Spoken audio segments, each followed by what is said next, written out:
Hello and welcome to another episode of DyerTimes. I'm your host, David Dyer, and today, like always, we have something really cool for you. Now, this was actually a viewer request, and that request was for the BioLite camp stove. Now, the BioLite camp stove is a really neat and new kind of product as far as reusable fuels and energy in the camping space, in the outdoor world. So, this product's actually been out for a couple years, but we wanted to take a look at it today and see what you thought. So let's get over to the table, check it out. All right, the BioLite camp stove. Let's open the box and see what we find. Inside, we have the BioLite stove in a handy dandy little carrying bag to keep it clean and nice. We also have all of your instruction manuals in various languages. Some fire starter to get you started in the process, as well as your charging cable for the power unit itself, and of course a nice little thing to set your pot on. You can take any old normal pot or skillet and set it directly on the stove for cooking. So the stove itself actually has two pieces to it. When we open it up here,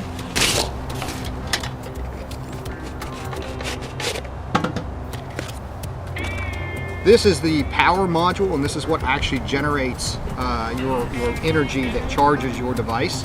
We'll show this in action here in a little bit, and of course here's the little USB port.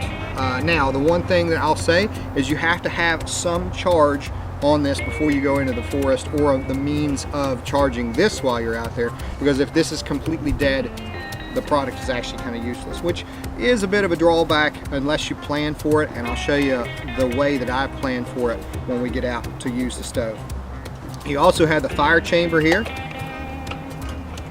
The fire chamber is not too bad. This weighs, the whole unit weighs about 2.1 pounds and is a pretty neat little device. It has legs on the bottom.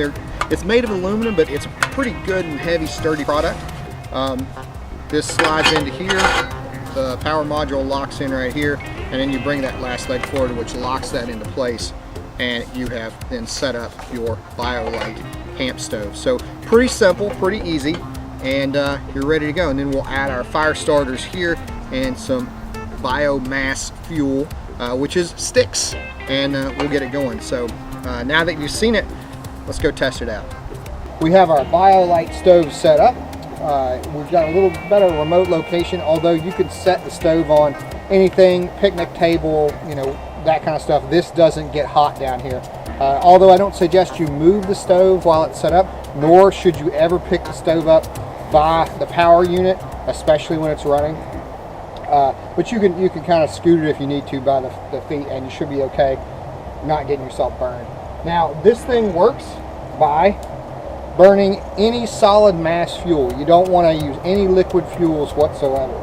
And it actually works by inducing the fire. So there's a little fan right here that will blow air into the fire chamber and blow air up from the bottom, which creates this torrent of flame, which is really cool, and it makes it really, really hot. So we're going to check that out. Now, this little button right here, when I turn it on, it's going to go on the low setting, and it's going to be orange. And as long as it's orange, we cannot plug any device into this and charge it. But once that turns green, we can then, of course, plug a device in and charge it, or we can actually hit the button again, and it'll put it on a high power setting, which will increase the output. And the output of this is between 2 and 4 watts, depending on the low and high power setting. Both of those at about 5 volts. So plenty enough power to charge an iPhone or anything like that. So let's fire this thing up, and then we'll do a little bit of testing to figure out, you know, what you can expect from that kind of charging. So to get this thing going, as you can see, we have a good pile of about 6-inch twigs that range from very tiny to about the size of my pinky. And that's about where you want to keep your fuel. So we're going to get this thing fired up.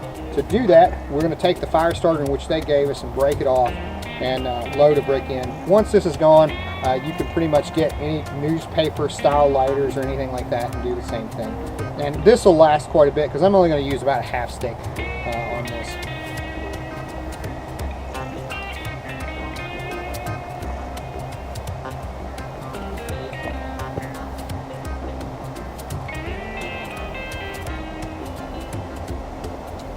All right, the stove is extremely easy to light. That was a first time go. We just dropped about 1/4 of one of those sticks in, and then we more or less packed it full of these little wispy sticks. What's really cool is you can pretty much put as much in there as you like, because the fan actually blows air up through the stove, so it gives the fire all the oxygen it needs, and you can see it's really popping and crackling. And this smoke will cut down as soon as some of that moisture burns out of the wood and it gets a good hot fire in there. So what you're really looking for is your sticks to be good hardwood. If you put a lot of soft wood in there, it's going to burn very quickly. So some of your harder woods, black locust, oaks, things like that, twigs are going to go a lot better. So I'm also keeping a timer of how long it's going to take for this little light to go from orange to green, so I can get a good idea of how long it takes with the stove to get to the point where you can charge the device.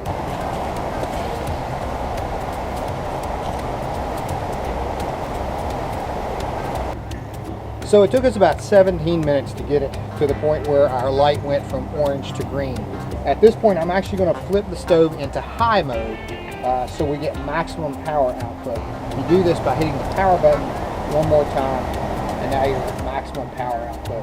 Also, during this time, I've been near constantly feeding it sticks to keep that going. It doesn't really generate a whole lot of ash out of the top, but you definitely pretty much have to, it's almost a continuous feed, because where it induces that flame, it takes a lot to keep it going. Now, in that 17 minutes, we weren't getting power output, but you would have been able to cook on this regardless. So now that we have it up to speed, let's see what it takes to get power. So my iPhone is currently at 52% battery power.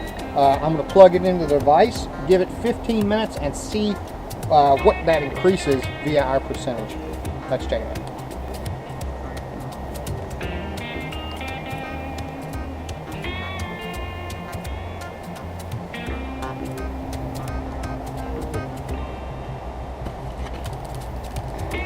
Okay, so it's been 15 minutes as per our timer when we plugged the phone in.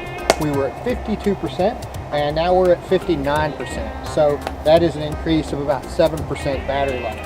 And over 15 minutes, that's pretty impressive. I think that's about the same you get from plugging into a wall.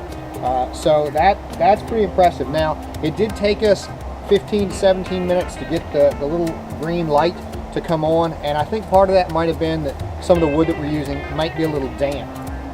So the one thing that I would definitely suggest as an addition to the stove is some type of portable rechargeable battery. This is a Morphe. It's a pretty neat little system. It'll actually charge like a couple devices at the same time. What's nice about having a secondary power source like this is you can do one of two things. If I plug this in, and unplug the cell phone, which is now at 60% charge. So I plugged my portable battery pack in, and you can see that it's charging here. So what's really great about this is the fact that the power is going somewhere. I'm not wasting this fire. So if I'm cooking on it, or roasting marshmallows, or making coffee, or whatever over top of this, and I don't need to charge my phone or other device, I'm still putting the power somewhere. So this combination really can keep you going. Now, what's really cool about having a battery pack like this one is I'm charging it currently, but if I needed to, I can unplug the charge, and this is the power cable that comes with the power module, and I can plug this in and then plug into here, and so if this completely dies on me, now I have a means of keeping it charged up as well. So the power output itself is pretty amazing. What I will have to say is no matter what power source you take with you into the forest, you always face pros and cons. For instance, if you're like, well, solar's the best. Well, solar has limitations as well. Now, it's sunny today, but it's not always sunny here. And if you know you're going to be going into an area where you don't have a lot of sun, this stove might be a really good option for you.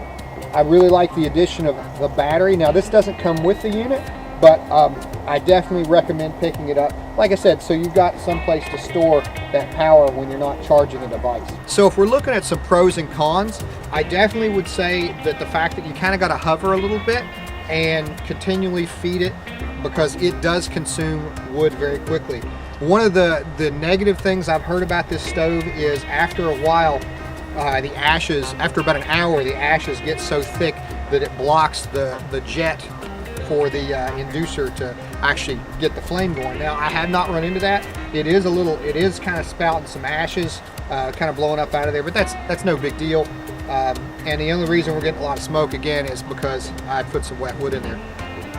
So another pro that I would say is, since this light has gone green, it has not gone backward. So it's not gone back and forth as far as able to charge a device, not able to charge a device. So I was really pleased at that. The fact that you can carry it with you and it only weighs about 2 pounds. I know I've got some friends of mine that are very, very tight on what they consider an acceptable weight and not. Some people might think this is a little heavy. I think this is an excellent opportunity to get young kids into the woods, because what kid doesn't have an electronic device? So they might not be into building a campfire, but if you say, well, if we don't light this fire, you can't charge your electronic device, it might be a means to get them motivated to get involved one way or another into the outdoors and the forest. So I look for a lot more products to go this way in the outdoor space, whether it's a solar product, whether it's some type of biomass fuel stove that has charging capabilities, or even some hydroelectric type stuff. Really, really neat product. I actually really like it, and this is something that I'll probably personally take into the woods and use when I know that it's going to be more into the winter time and I'm going to have less sun to draw from. So shutting the unit down is pretty simple. Basically, just stop putting fuel in the stove. You don't want to touch any of this because it is very hot. One thing I would suggest to you is not to just turn the fan off. Let the fan continually run, because that's going to run out your fuel here, and it's not going to let this get so hot that it damages your power module.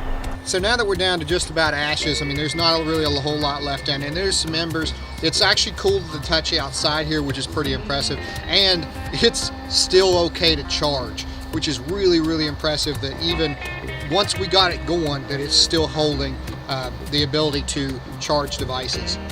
So I'm going to flip this back to low by hitting this button. And then to turn the unit off, I'm just going to press and hold, and it's going to shut it off. I'm going to immediately remove the unit, being careful not to damage this. I'm just going to lay it off to the side. And then, as you can see, there are my ashes in there. After about 5 minutes, the unit is completely cool to the touch and ready to put away. What's really neat is everything folds up on the bottom. The power unit itself goes into the device, and everything goes into the bag. Out of the fuel that we started with, we're left with about half. So not too bad for about an hour's worth of burn and about 8% charge on your cell phone. Now that is going to vary across your devices, but that'll give you a decent idea of where to start. The BioLite Stove actually has a couple different accessories, one of which is a pot that you can cook various things in, make coffee, that kind of stuff. And the other is actually a grill that you can grill hamburgers and hot dogs and things like that on, that goes on top of it. Using both accessories while cooking, you can actually be charging your devices as well. So if you would like to see us do a review on either of those two products, one or both, please leave a comment below and we'll get those hooked up. Now, if you'd like to check out a little bit more of what DyerTimes has to offer other than your BioLite stove, you can click right here for a review on the Mora Light My Fire knife video. If you want to do some more really cool camping, hiking stuff, I've got the tensile tree tent video right here. We had a lot of fun with that one. Very, very cool product. Or if you'd like to take a nice run through the woods, you can check out our Be Real Shoes video right there. All of these are reviews of different products that we do. See the site for some more cool and interesting stuff. As always, visit DyerOutdoor.com, which you can find their link below. We have a weekly blogger as well as a bi-monthly podcast, both very cool. So definitely check us out. I was your host, David Dyer. This was DyerTimes, and I'll catch you next time. Be sure to like, comment, share, and subscribe.